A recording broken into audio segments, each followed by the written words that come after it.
And for more, let's cross to London. Jayne Forbes is a spokesperson for the Extinction Rebellion movement. Thank you for speaking with us here on France 24. Thank you for inviting me. What is your how do the next few hours, first of all, look with that rally outside of on Parliament Square? Well, it's very disappointing. The police have now cordoned off our rebels, if you like, and so they're sitting there wondering why they can't go and see their own supposedly democratically elected MPs to talk to them, to try and encourage them to vote in Parliament for a climate emergency. So what's the strategy? What's the plan? Well, because we're a democratic movement, it's very hard to say how things are going to pan out in the longer term. In terms of plans for the next few hours, it depends on that group of people who are sitting there. How long are they prepared to wait? Will they wait all night? Unlikely, because at the moment the police have got special order in force that means that they must vacate the area by midnight.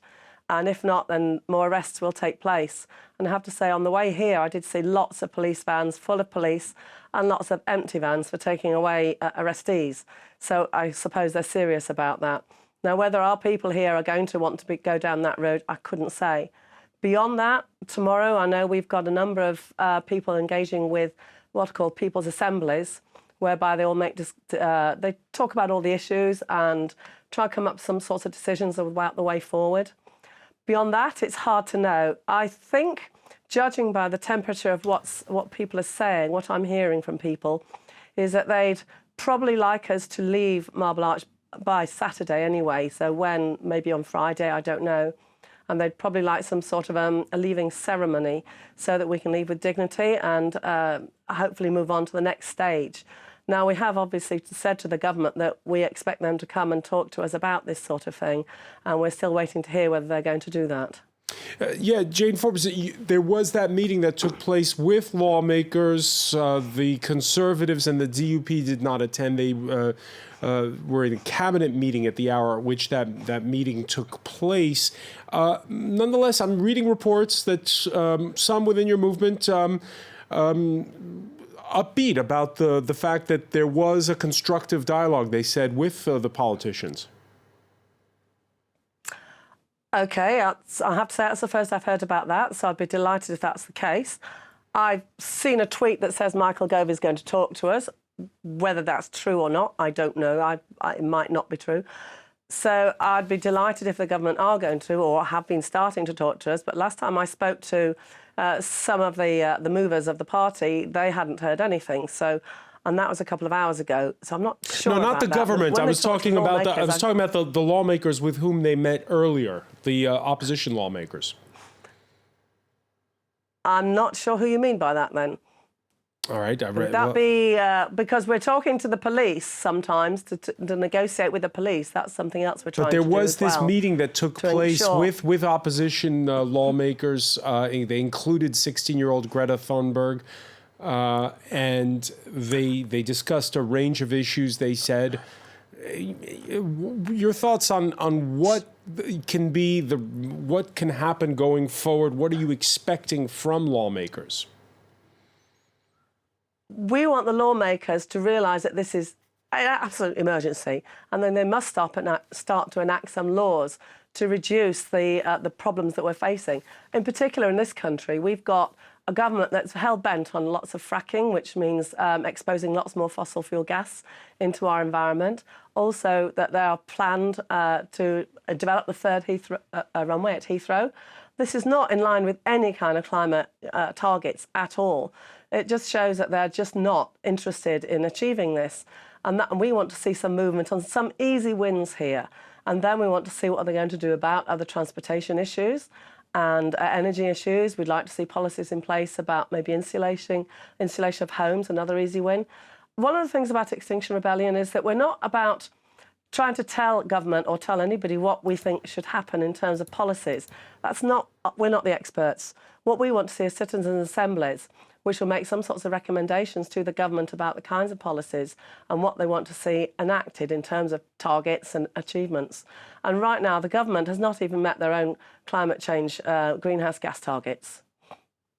The mayor of London has expressed sympathy, but says that it's starting to overstretch police, limiting their ability to respond to crime, that it's taking its toll on commuters. Jayne Forbes, do you take the point made by Sadiq Khan? He's absolutely right. It's shocking. Why is the government allowing this to happen? The government really should be acting on this. It's their duty as a government to look after their subjects. The primary duty is defence of their subjects, if you like, citizens in this country. And they have abrogated that responsibility. And on top of that, they're encouraged, all these poor policemen and women are having to stand around the streets in this hot weather, in their, taking overtime when they should be with their families over the Easter weekend, or working on the streets where they're really needed. Why are they out there in their hundreds, possibly even thousands, against non-violent people who are sitting there expecting the government to do what it should do? Yes, it is shocking that this is happening, and the government is to blame because the government needs to get out there and do something. And of course, while it's happened, what we have had is people wandering around Oxford Street, loving the shopping street. Tourists are having a great time. Now, of course, the traffic's back. And when the traffic's come back, we know last week cycling people came out and showed us that the levels of pollution had dropped, even though it was a high pollution type time because of the weather. And equally, looking at Parliament Square now, last week it was wonderful. The tourists and local workers were all loving being able to wander around. Now it's clamped down by the police and making everybody have a terrible time with it. Why are they doing this? The police, the government should be there supporting it. They shouldn't be clamping down on it. Sajid Javid, this is his city. Not Sajid Javid, sorry, Sadiq Khan, the mayor. He is the one who really should be showing leadership in a city. Be a world leader. Show what can be done. Let's get rid of all this traffic in the city. Let's make the most of our public transport sector system, which is brilliant. Much more cycling. I mean, there is so much that can be done in a city that is just not being done. Last Friday here in Paris, Jayne Forbes, there were sit-ins by environmental activists outside the headquarters of major French corporations that the activists deem big polluters. At one point, things got tense. There was a tear gas that was used, and one of the people quoted was saying that if there isn't a certain amount of confrontation, we just don't get the exposure. What is the strategy, particularly when it comes to those more than 1,000 arrests we've seen so far? It's true. We've tried all non-violent, non-disruptive tactics. I've been trying to do this for 30 years. I've been working in politics, campaigning, all sorts, and nothing has changed. And when I saw Extinction Rebellion coming along, I thought, great, finally, some organisation is going to get up and get us out there on the streets to show the government this is so important. And yes, we've had to revert to civil disobedience. And again, shocking that we've had to do that, but our government, democratic, supposed to listen to its people, supposed to be there to protect us, hasn't done. And so, yes, we get out in the streets. We've been arrested. I myself have been arrested because we think it's so important to show that the government's got to make the changes. And also to bear in mind that I have to say, in this country, we have a wonderful police force. They've been doing a wonderful job, and I've had nothing but admiration for the way the police have been behaving overall here, and that we've not had tear gas.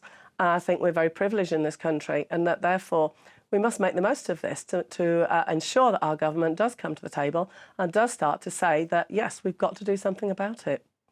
Jayne Forbes, spokesperson for Extinction Rebellion, many thanks for speaking with us from London. Thank you very much.